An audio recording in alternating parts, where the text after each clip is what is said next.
오늘 사연은 쉽게 꺼낼 수 없는 이야기입니다. 하지만 어쩌면 누구에게나 닥칠 수 있는 상실과 위로 사이 어딘가에 관한 이야기이기도 합니다. 한 여성이 보내온 고백입니다. 익명을 원하셨지만 이 사연을 듣는 분들께 무언가 위안이 되길 바란다고 하셨습니다. 긴 사연입니다. 하지만 끝까지 들어주세요. 여러분의 선택이 필요한 이야기니까요.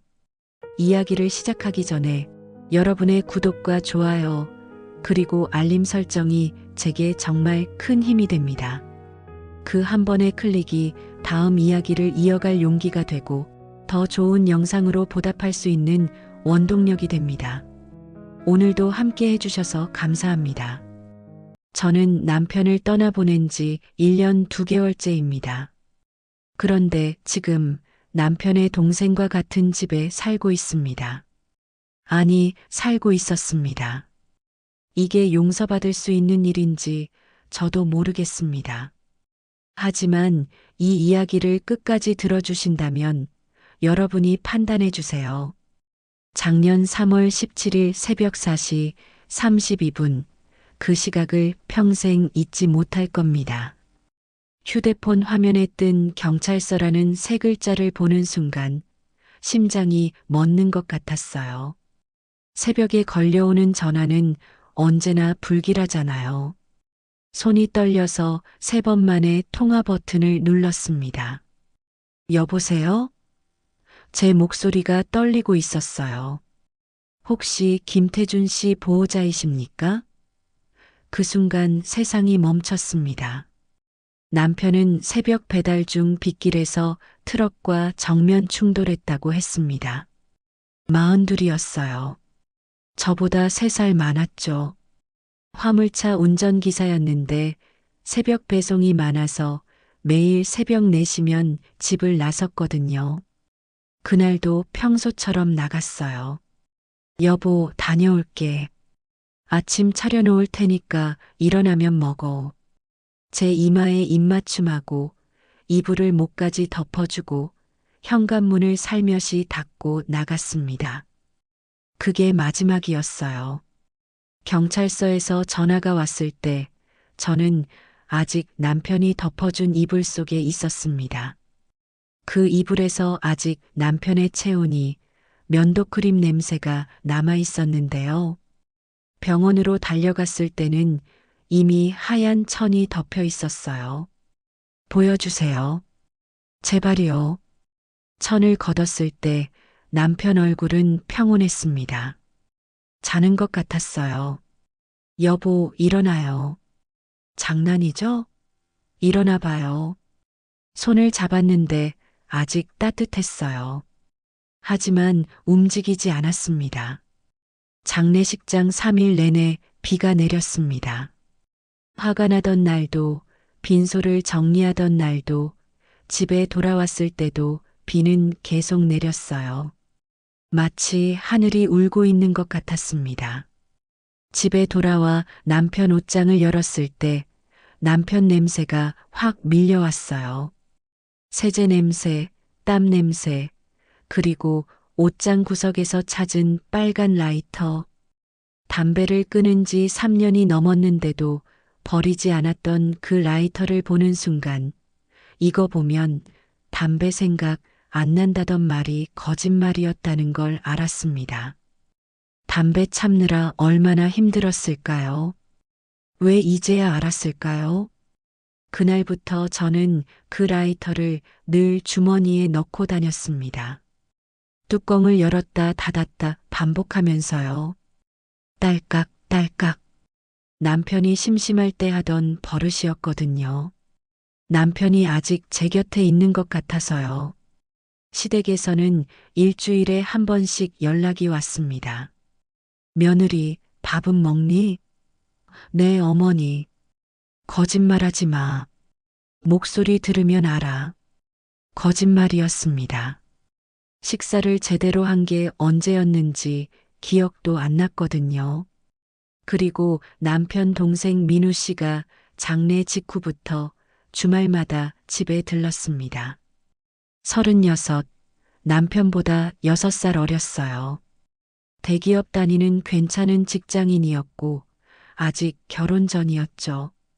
형수님 혼자 두기 미안해서요. 그렇게 말하며 고장난 보일러를 고쳐주고 막힌 싱크대를 뚫어주고 깜빡거리는 형광등을 갈아 끼웠습니다. 남편이 살아있을 때 하던 일들이었어요. 시어머니는 말씀하셨습니다. 민우가 형 대신이라도 챙겨야지. 형 없는데 형수님 혼자 두면 안 되잖아. 저는 그저 고마웠습니다. 그때는 정말 고마움 뿐이었어요. 민우 씨는 말이 없는 사람이었습니다.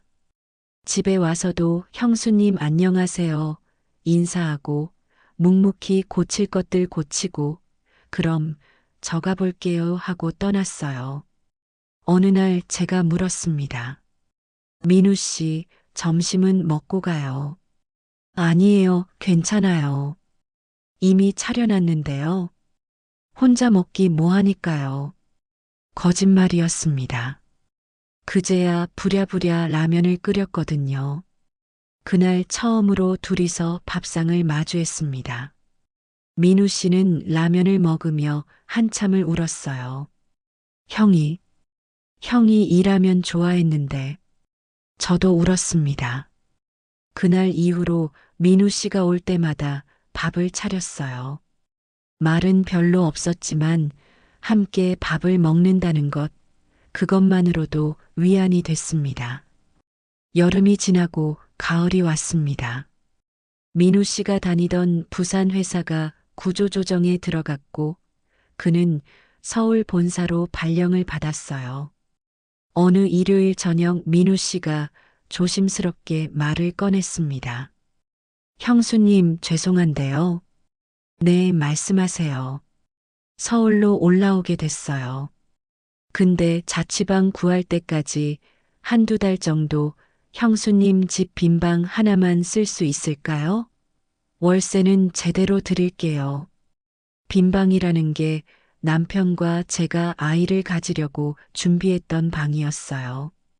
하지만 아이는 오지 않았고 그 방은 5년째 창고로 쓰이고 있었죠. 좋아요. 근데 월세는 무슨요? 아니에요, 형수님. 패 끼치는 건데. 가족인데 무슨 월세예요. 그때 제 입에서 나온 가족이라는 단어, 민우 씨가 잠시 멈칫했고 저도 순간 당황했지만 곧 태어난 척했어요. 그럼 감사합니다, 형수님. 정말 한두 달만요. 그게 모든 혼란의 시작이었을지도 모릅니다. 민우 씨는 일주일 뒤 짐을 들고 왔습니다. 캐리어 하나, 박스 2개가 전부였어요. 짐이 이게 다예요? 네, 전 원래 짐이 별로 없어요. 방을 치우는 걸 도와줬습니다. 창고로 쓰던 물건들을 정리하고 침대를 들여놓고 커튼을 새로 달았어요. 여기서 편하게 지내요. 감사합니다, 형수님. 첫날 밤이 이상하게 잠이 오지 않았습니다. 집안에 누군가의 숨소리가 있다는 게 오랜만이었거든요.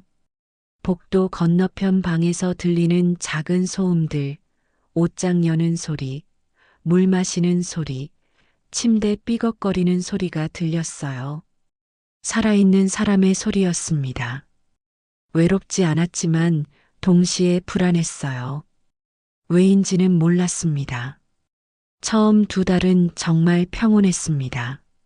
민우 씨는 새벽 6시에 나가 밤 10시가 넘어 들어왔고 저는 오전엔 마트 계산대에 서고 오후엔 집안일을 했어요.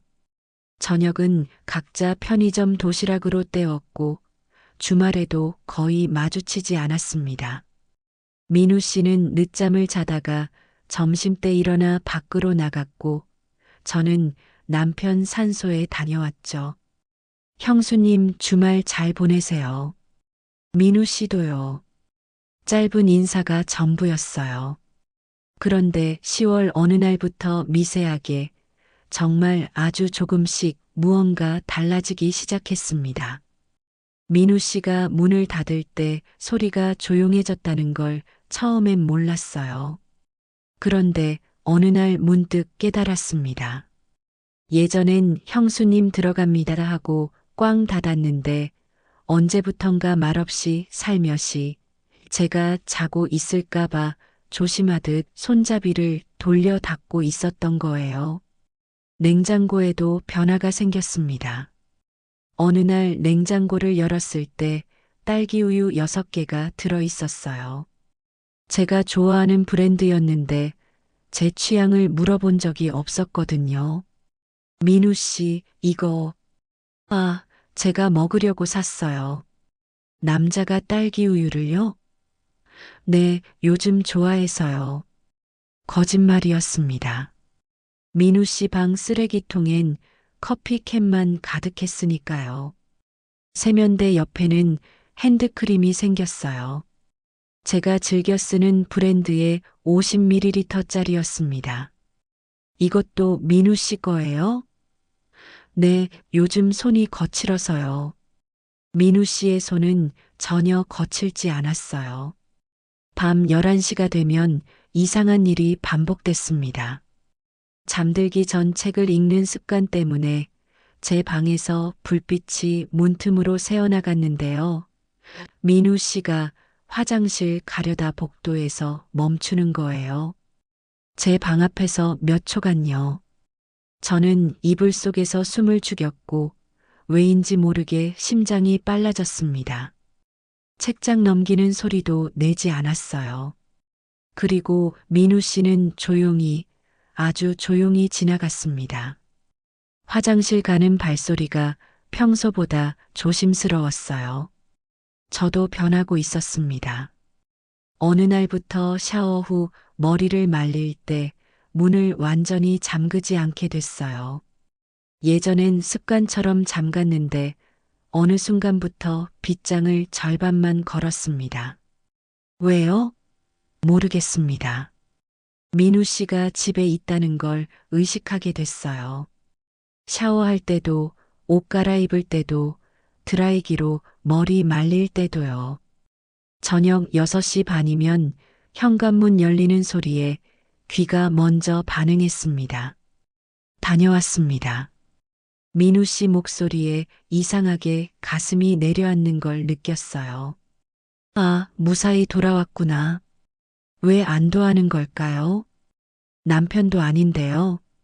복도에 그가 쓰는 비누 냄새, 시트러스 향이 퍼지면 이유 없이 심장이 두근거렸습니다.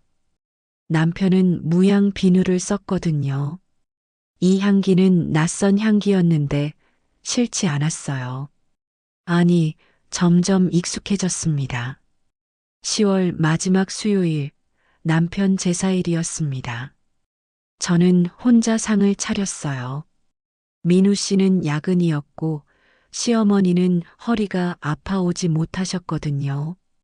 상을 차리고 절을 하고 남편 사진을 한참 들여다봤습니다. 여보, 미안해요. 당신 없이 살아가는 게 익숙해지고 있어요. 눈물이 났습니다. 나 나쁜 사람이에요. 당신 떠난 지 겨우 7개월밖에 안 됐는데. 촛불이 흔들렸어요. 마치 남편이 대답하는 것 같았습니다. 괜찮아. 살아야지. 정말 괜찮은 거예요? 대답은 없었습니다. 그날 밤 11시에 민우 씨가 돌아왔습니다. 제 눈이 빨갛게 부어 있었어요. 형수님, 오늘 형 제사였죠. 네. 혼자 하셨어요? 어쩔 수 없었어요. 민우 씨는 아무 말 없이 넥타이를 풀고 재킷을 벗고 주방으로 갔습니다. 뭐해요? 밥 짓는 거요. 지금요? 자정 다 됐는데요. 형한테 제대로 올려야죠. 편의점 도시락으로 제사 지내면 형이 섭섭해요. 코끝이 찡했습니다. 민우 씨는 밥을 짓고 국을 끓이고 전을 부쳤어요. 서툴렀지만 정성스러웠습니다. 새벽 1시 우리는 함께 다시 상을 차렸고 나란히 절을 했어요. 그리고 마주 앉아 막걸리를 마셨습니다. 형수님 잘 지켜보고 있어요. 형이 못다한 일 제가 할게요. 민우 씨가 남편 사진을 보며 말했을 때 저는 눈물이 왈칵 쏟아졌습니다. 민우 씨가 당황해서 휴지를 건넸어요. 죄송해요, 형수님. 제가 괜한 말을. 아니에요, 고마워요. 정말 고마워요. 그날 밤 우리는 새벽 3시까지 남편 이야기를 했습니다. 민우 씨가 말했어요. 형이 제일 걱정한 게 형수님이었어요. 제게 몇 번이나 말했어요. 자기 없을 때 형수님 좀 챙겨달라고요. 그랬어요? 네, 형이 그랬어요. 형수님은 강한 척하지만 사실 약하다고, 혼자 두면 안 된다고요. 가슴이 먹먹했습니다. 그리고 그 금요일 밤이 왔습니다. 11월 첫 금요일, 태풍 예보가 있던 날이었습니다. 빗소리가 유난히 거셌어요. 저는 거실 소파에 웅크리고 앉아 창밖을 멍하니 바라보고 있었습니다. 빗소리만 들으면 그날로 돌아가거든요. 남편이 떠난 그 새벽 경찰서에서 전화 온 그때 창문을 두드리던 빗소리, 병원 가는 택시 창문에 부딪히던 빗소리, 장례식장 천막을 때리던 빗소리가 다 생각났어요.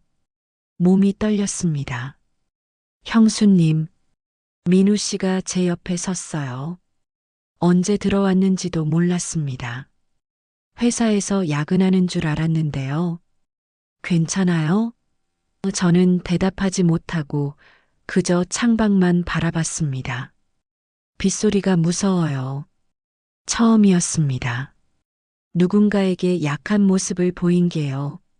민우 씨는 아무 말 없이 제 옆에 앉았어요. 한 뼘 정도 거리를 두고요. 우리는 한참을 그렇게 앉아 있었습니다. 말없이요. 그리고 민우 씨가 천천히 조심스럽게 제 어깨에 손을 올렸습니다. 형도 빗소리 무서워했어요. 뭐요? 형수님은 모르셨을 거예요. 형이 형수님한테는 안 보이려고 했거든요. 민우 씨가 어떻게 알아요? 군대 때 폭우 속에서 훈련받고 나서 트라우마가 생겼대요. 근데 형수님한테는 걱정 끼치기 싫어서 숨겼다고 하시더라고요. 몰랐어요.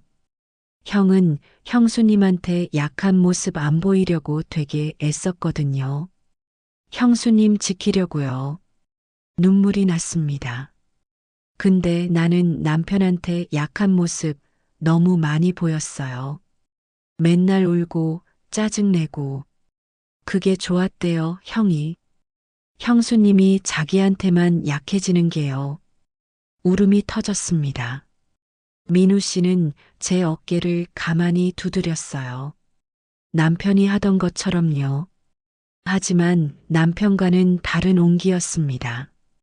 우리는 2시간 동안 나란히 앉아 창밖을 봤어요.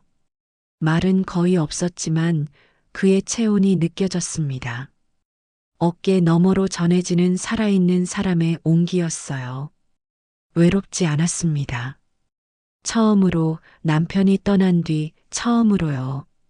형수님, 네. 제가 여기 있어도 될까요? 진짜로요. 그 질문의 의미를 저는 알고 있었습니다. 한두 달이라던 약속이 넉 달째 이어지고 있다는 것, 자취방을 구할 수 있었는데도 나가지 않고 있다는 것, 이게 단순한 동거가 아니게 되어 간다는 것을요. 있어줘요. 제 대답에 민우 씨의 손에 힘이 들어갔습니다. 그날 밤부터 뭔가 돌이킬 수 없는 선을 넘은 것 같았습니다. 그 다음 주부터 작은 변화들이 생겼어요. 민우 씨가 저녁을 집에서 먹기 시작했고, 형수님, 오늘은 집에서 먹을게요. 그래요.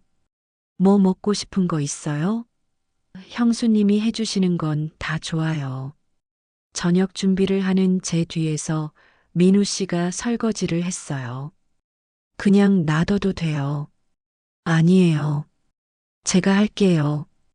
부엌에서 나란히 서서 저는 요리하고 민우 씨는 설거지하는 모습이 거울에 비쳤는데 이상하게 자연스러웠습니다. 마치 오래전부터 이렇게 살아온 것 같았어요. 저녁을 먹고 함께 설거지를 하고 소파에 나란히 앉아 TV를 봤습니다. 처음엔 한 뼘 거리를 뒀는데 그게 점점 좁아졌어요. 어느 날은 팔이 스쳤고 민우 씨가 화들짝 놀라 떨어졌습니다. 죄송해요, 형수님. 괜찮아요. 하지만 그 다음 날은 팔이 스쳐도 떨어지지 않았어요. 12월 첫 토요일 회사 송년회가 있던 날이었습니다. 민우 씨가 취해서 돌아왔어요. 자정이 훌쩍 넘은 시각이었죠. 현관문이 열리는 소리에 잠에서 깼는데 평소와 달랐어요. 비틀거리는 발소리, 벽에 부딪히는 둔탁한 소리가 들렸습니다. 형수님, 뭔가 이상했습니다. 저는 잠옷 차림으로 황급히 방에서 나갔어요. 복도에 민우 씨가 벽에 기대 서 있었습니다. 넥타이는 헐렁하게 풀려 있고 셔츠 단추도 몇 개 열려 있고 머리는 헝클어진 채로요. 민우 씨, 괜찮아요? 다가가자 술 냄새가 진하게 났어요. 민우 씨는 저를 보더니 갑자기 무너지듯 바닥에 주저앉았습니다. 그리고 울기 시작했어요. 형이 너무 보고 싶어요. 마흔 가까운 남자가 바닥에 주저앉아 목 놓아 우는 모습을 보는 건 처음이었습니다. 어깨가 들썩거렸고 눈물이 멈추지 않았어요. 민우 씨, 일어나요.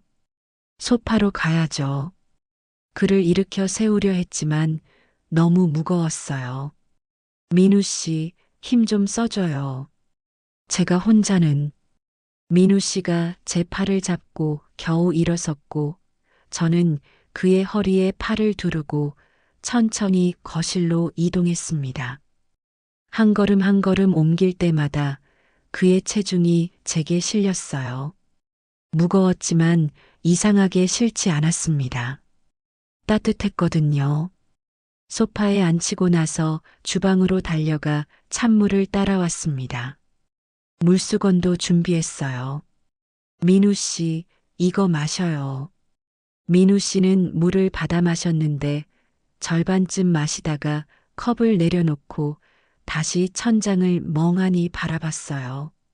저는 물수건으로 그의 얼굴을 닦아줬습니다. 이마, 뺨, 목덜미를 조심스럽게 닦아내는데 땀과 술 냄새가 섞여 있었어요. 그런데 이상했습니다. 이런 행동이 전혀 어색하지 않았거든요.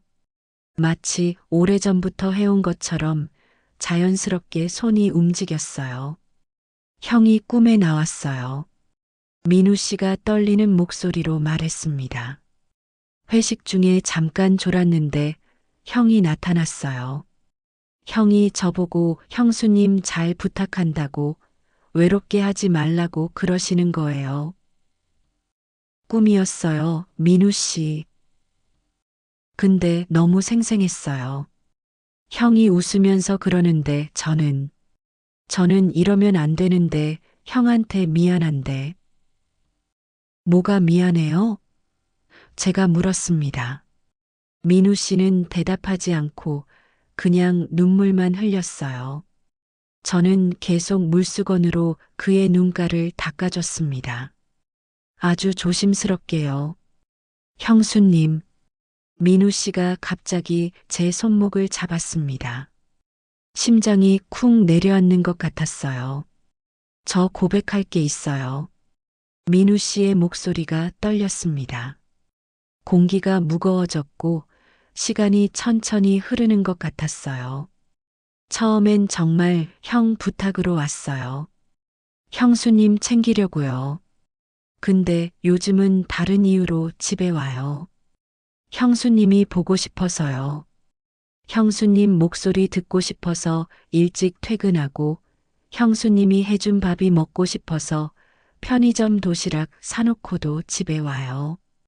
민우 씨의 손이 떨리고 있었습니다. 제 손목을 잡은 그의 손에서 열기가 느껴졌어요. 밤마다 형수님 방 앞에서 멈춰요. 불빛이 새어나올 때면 들어가고 싶고 노크하고 싶은데 참아요. 이러면 안 되니까요. 형이 죽은 지 얼마 안 됐는데 근데 저는 민우 씨 손을 가만히 잡았습니다. 떨리는 그의 손을 제 두 손으로 감쌌어요. 민우 씨, 네, 저도요. 민우 씨가 고개를 번쩍 들었습니다. 우리 눈이 마주쳤어요. 저도 민우 씨 현관문 여는 소리 기다려요. 6시 반이면 귀 기울이고 민우 씨 늦으면 걱정되고요. 이러면 안 되는 거 아는데 멈출 수가 없어요. 시간이 멈춘 것 같았습니다. 우리는 그렇게 서로를 바라봤어요. 민우 씨의 눈에서 눈물이 마르지 않았고 제 눈에서도 눈물이 흘러내렸습니다. 민우 씨가 천천히 일어났습니다. 저도 따라 일어났어요. 우리는 소파 앞에 마주 섰습니다. 한 뼘 정도의 거리밖에 안 됐어요. 민우 씨의 숨소리가 들렸습니다. 거칠고 불규칙했어요. 술 때문인지 긴장 때문인지 알 수 없었어요. 형수님, 민우 씨가 속삭이듯 말했습니다. 제가 지금 술 때문에 이성을 잃어서 이러는 거면 내일 사과할게요. 민우 씨도 후회할까봐 무서워요? 네, 무서워요. 저도 무서워요. 민우 씨. 창문 틈으로 찬바람이 들어왔습니다. 바깥에서는 빗소리가 계속되고 있었어요. 민우 씨가 손을 들었습니다.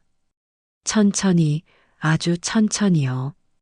떨리는 손이었습니다.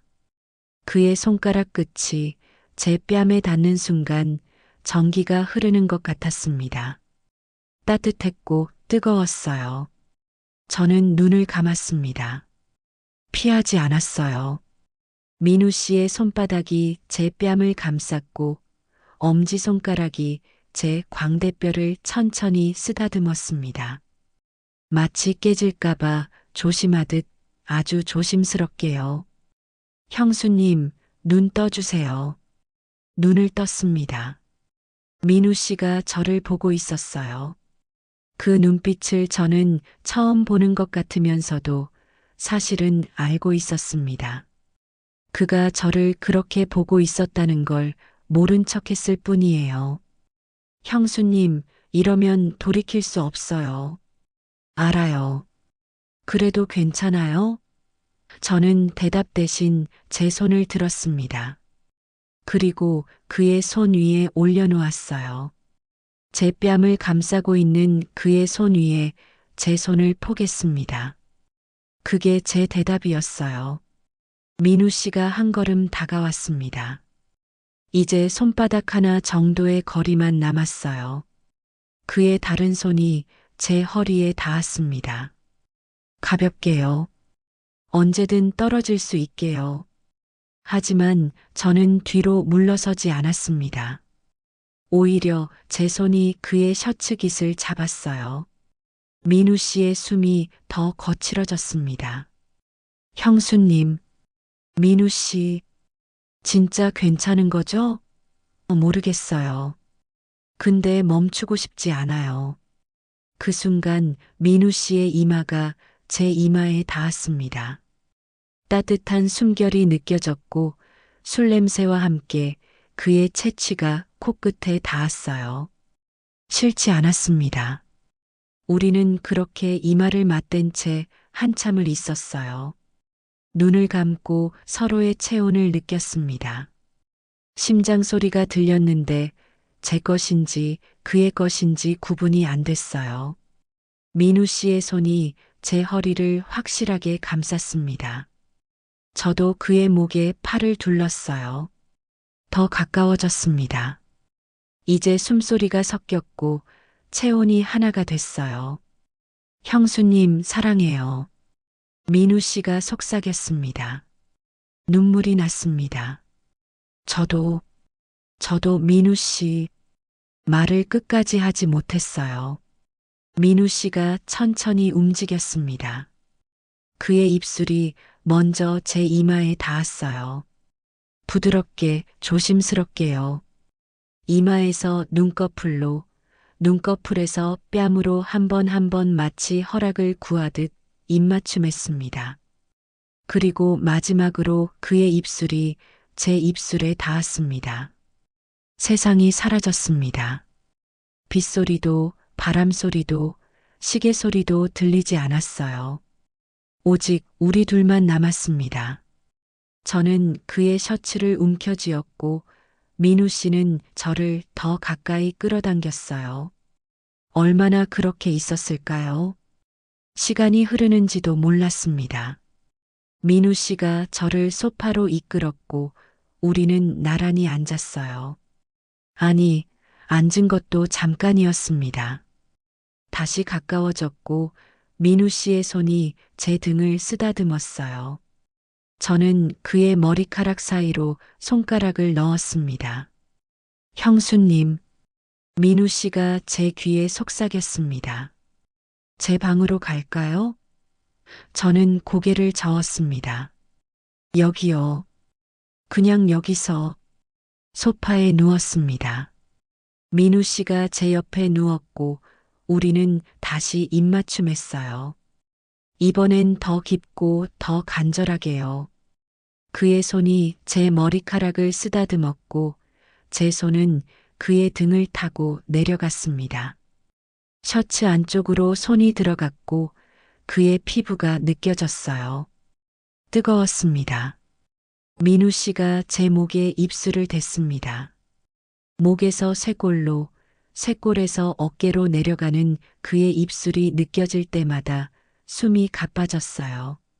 저는 그의 셔츠 단추를 풀기 시작했습니다. 첫 번째, 두 번째, 세 번째. 손이 떨려서 잘 풀리지 않았지만 민우 씨가 제 손을 잡고 함께 풀었어요. 형수님, 정말 괜찮아요? 민우 씨가 멈추고 제 눈을 봤습니다. 멈추지 말아요, 민우 씨. 그 말에 민우 씨는 더 이상 참지 않았습니다. 저도 참지 않았어요. 우리는 서로를 원했고, 서로를 필요로 했고, 서로를 갈구했습니다. 옷이 벗겨지고, 피부가 닿고, 숨소리가 거칠어졌어요. 민우 씨의 손이 제 몸을 탐험했습니다. 천천히, 조심스럽게, 하지만 확실하게요. 어깨에서 팔로, 팔에서 허리로, 허리에서 다리로 내려가는 그의 손길에 저는 눈을 감았어요. 제 손도 그의 몸을 더듬었습니다. 넓은 어깨, 탄탄한 가슴, 평평한 배를 지나 더 아래로요. 형수님, 민우 씨가 제 이름을 불렀습니다. 제 이름이 아니라 형수님이었지만 그 순간만큼은 사랑하는 사람의 이름처럼 들렸어요. 민우 씨, 저도 그를 불렀습니다. 우리는 하나가 됐습니다. 천천히, 조심스럽게 서로를 확인하듯이요. 처음엔 어색했지만 곧 자연스러워졌고 낯설었지만 익숙해졌어요. 민우 씨가 제 위에서 움직일 때마다 저는 그를 더 끌어안았고 제가 움직일 때마다 민우 씨는 더 깊이 들어왔습니다. 시간이 얼마나 흘렀는지 몰랐어요. 우리는 서로를 탐닉했고 서로에게 빠져들었습니다. 땀이 섞이고 숨이 섞이고 심장 박동이 하나가 됐어요. 절정에 다다랐을 때 우리는 서로의 이름을 불렀습니다. 형수님, 민우 씨. 그 후로 얼마나 오래 서로를 안고 있었는지 모릅니다. 민우 씨가 제 이마에 입맞춤했고 저는 그의 가슴에 얼굴을 묻었어요. 그의 심장 소리가 들렸습니다. 빠르게 뛰고 있었죠. 제 심장도 마찬가지였어요. 새벽에 눈을 떴을 때 소파 위에서였습니다. 민우 씨가 제 옆에서 잠들어 있었어요. 그의 셔츠는 바닥에 구겨져 있었고 제 손에는 그의 셔츠에서 떨어져 나온 단추 하나가 쥐어져 있었습니다. 민우 씨의 얼굴을 봤습니다. 잠든 얼굴은 평화로워 보였어요. 제 손으로 그의 머리카락을 쓰다듬었습니다. 민우 씨가 눈을 떴고 저를 봤어요. 형수님, 네. 후회해요? 아니요. 민우 씨는요? 저도 아니에요. 근데, 알아요. 우리 선을 넘었다는 거. 민우 씨가 저를 끌어안았습니다. 저도 그를 안았어요. 우리는 그렇게 새벽 공기 속에서 서로를 안고 있었습니다. 우리는 선을 넘었습니다. 그날 이후로 한 달이 흘렀습니다. 우리는 말하지 않았지만 알고 있었어요. 낮엔 형수와 시동생으로 지내지만 밤이 되면 서로를 필요로 하는 두 사람이 된다는 것을요. 죄책감과 위안 사이 어딘가에서 아슬아슬하게 균형을 잡으며 살았습니다. 형수님, 이거 괜찮은 걸까요? 민우 씨가 어느 날 밤 물었습니다. 모르겠어요. 근데 멈출 수가 없어요. 저도요. 우리는 조심했습니다. 밖에서 만나지 않았고 문자도 최소한으로만 주고받았어요. 회사 사람들한테도 친구들한테도 말하지 않았습니다. 하지만 집안에서는 저녁을 함께 먹고 설거지를 나눠 하고 소파에 나란히 앉아 영화를 보고 때로는 서로의 온기를 나눴어요. 그런 평범한 순간들이 가장 행복했습니다. 어느 날 민우 씨가 말했습니다. 형수님, 제가 상상해요. 뭐요? 우리가 진짜 부부였다면 어땠을까요? 민우 씨, 죄송해요. 이상한 소리 했네요. 아니에요. 저도 가끔 그런 생각해요. 민우 씨가 제 손을 잡았습니다. 형수님, 우리. 그때 초인종이 울렸습니다. 우리는 화들짝 놀라 손을 놨습니다. 누구죠? 인터폰을 확인했는데 시어머니였습니다. 어머니? 심장이 멎는 줄 알았어요. 민우 씨가 속삭였습니다. 어머니요? 지금요? 왜 안 오신다고 하셨는데요? 민우 씨는 황급히 제 방으로 들어갔습니다. 문을 열었습니다. 어머니, 어쩐 일이세요? 민우 겨울옷 좀 챙겨주려고. 요새 날씨가 추워졌잖아. 근데 민우는 출근했어요.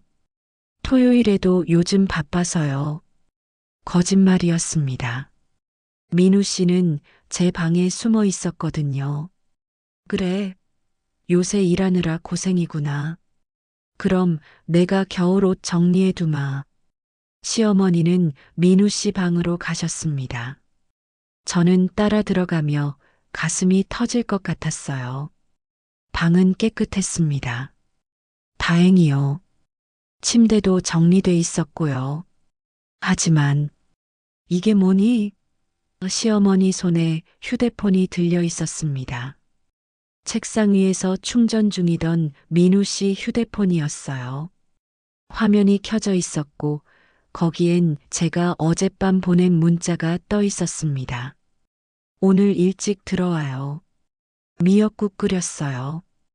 보고 싶어요. 시간이 멈췄습니다.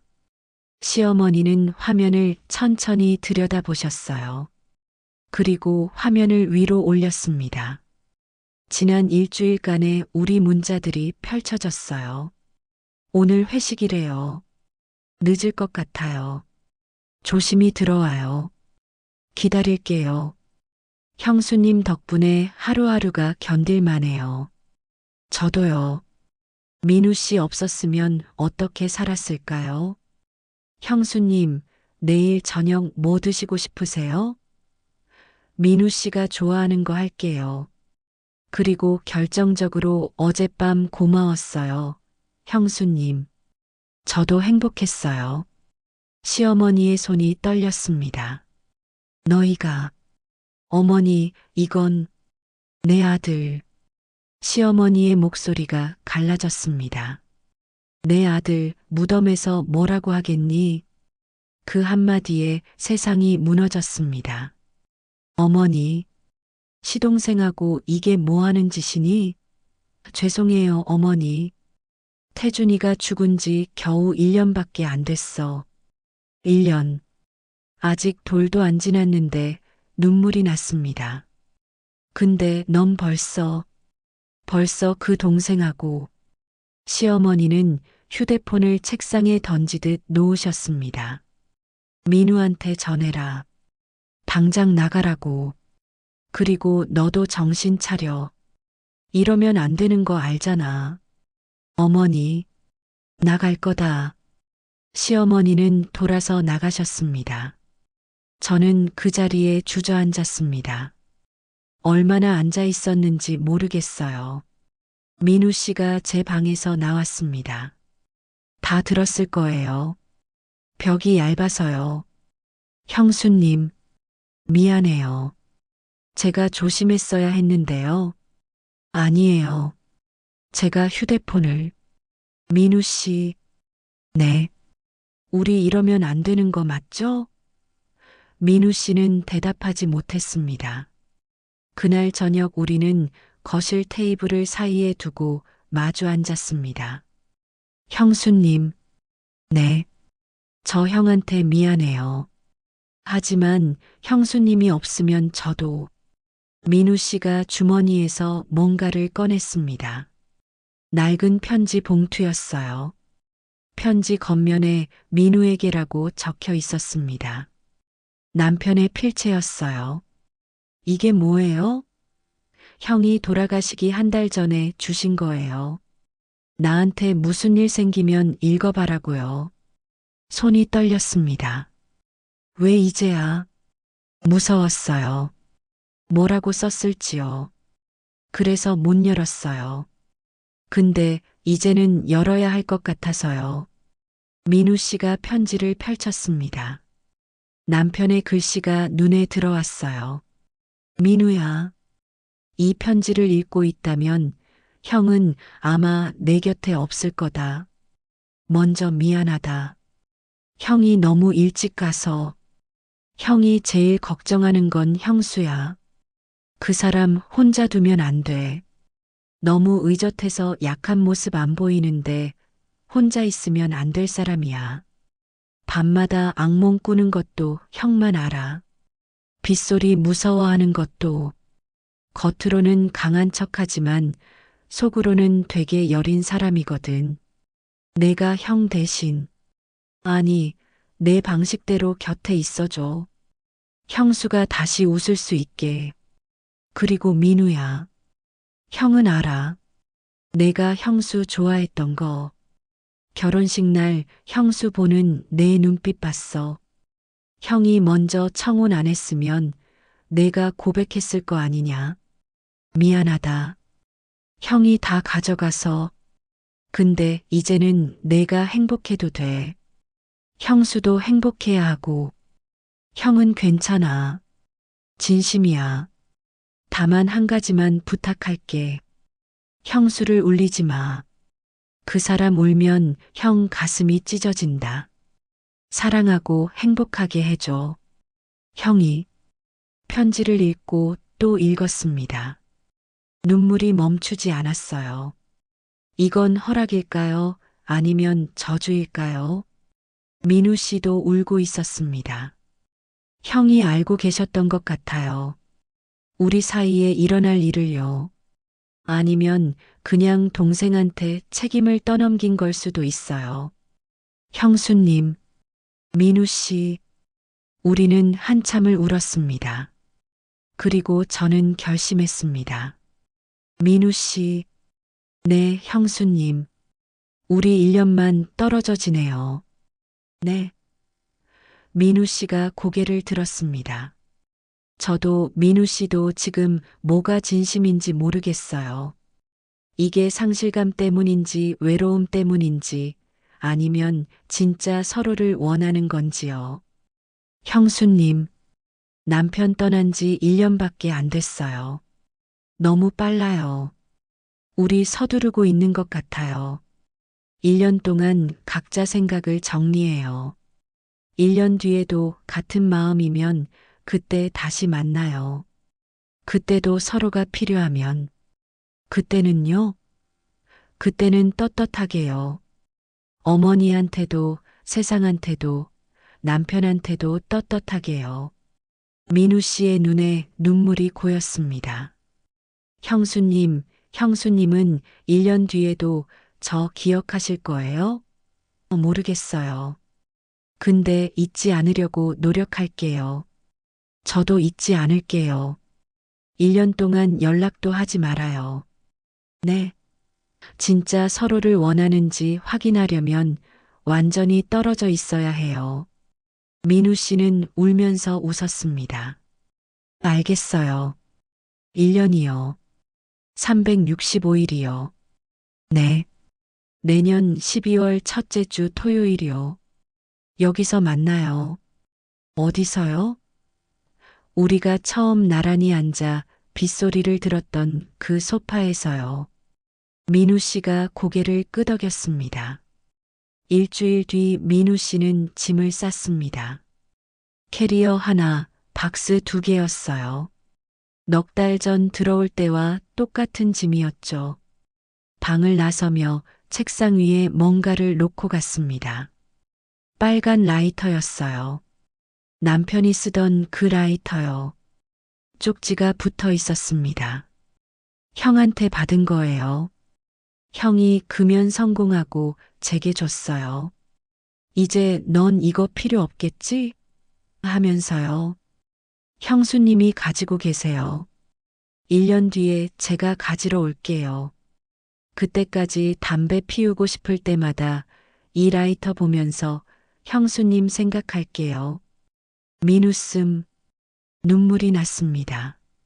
현관 앞에서 우리는 마주 섰습니다. 민우 씨가 손을 내밀었어요.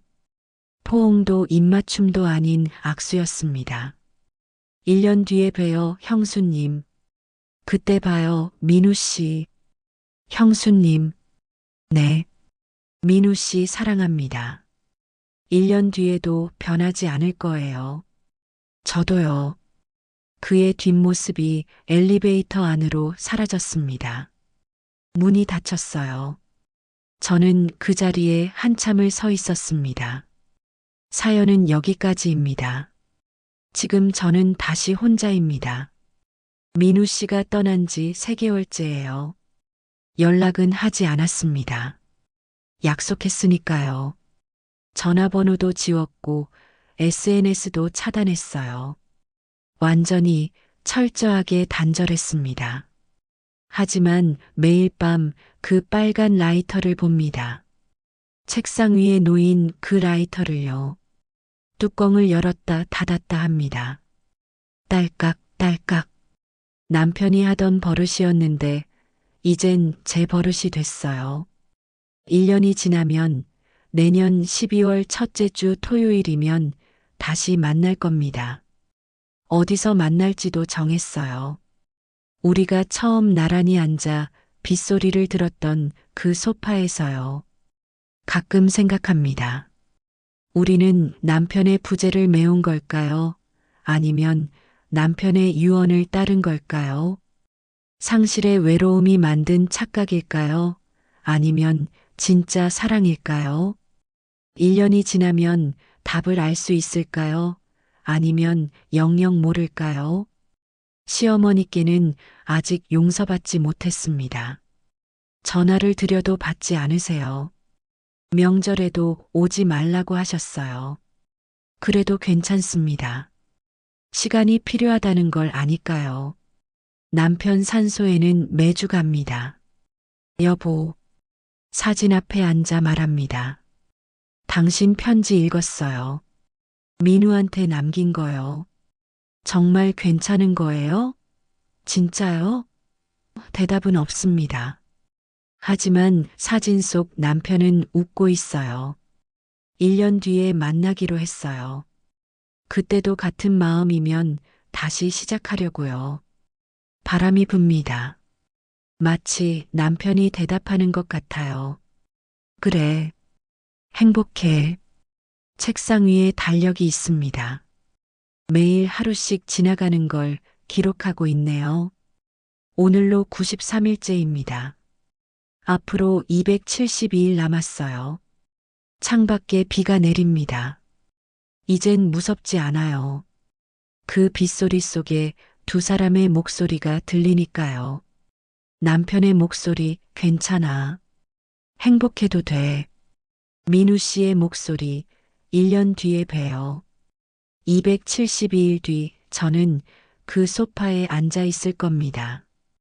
그날도 비가 내리면 좋겠어요. 우리의 이야기가 빗소리에서 시작됐으니까요. 그가 올까요? 저는 준비가 돼 있을까요? 1년이라는 시간이 우리를 변하게 할까요? 아니면 확신하게 만들까요? 이게 사랑일까요? 배신일까요? 죄일까요? 구원일까요? 남편은 정말 괜찮다고 했을까요? 아니면 괜찮다고 말할 수밖에 없었을까요? 여러분이라면 1년 뒤 그 소파에 앉으시겠습니까? 여러분이라면 어떤 선택을 하시겠습니까? 이게 사랑일까요? 배신일까요? 죄일까요? 구원일까요? 남편의 허락일까요? 저주일까요? 댓글로 여러분의 생각을 들려주세요. 그리고 만약 이 사연을 보내신 분이 듣고 계신다면 용기를 드립니다. 어떤 선택을 하든 당신은 혼자가 아닙니다.